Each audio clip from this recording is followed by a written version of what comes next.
حدیث پاک میں ہے، اللہ کے رسول صلی اللہ علیہ وسلم نے ارشاد فرمایا کہ جس گھر میں، حضور خود فرماتے ہیں لا تجعلوا بیوتکم مقابر، تم اپنے گھروں کو قبرستان نہ بناؤ۔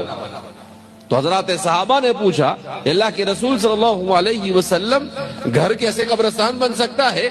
تو آپ صلی اللہ علیہ وسلم نے کہا جب تم گھروں میں نہ نماز پڑھو گے، نہ تم گھروں میں قرآن کی تلاوت کرو گے، نہ تم اپنے گھروں میں اللہ کا ذکر کرو گے، تو کہا کہ تمہارے گھروں میں یہ ہوتے ہوئے بھی یہ قبرستان بن جائے گا۔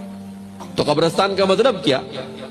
کہ قبرستان میں سناٹا ہوتا ہے، قبرستان میں لوگ عذاب میں مبتلا ہوتے ہیں قبروں کے اندر میں۔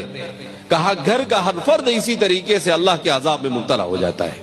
لہذا اس بنا پر ہمیں اپنے گھروں میں قرآن کریم کی تلاوت کو رواج دینا چاہیے۔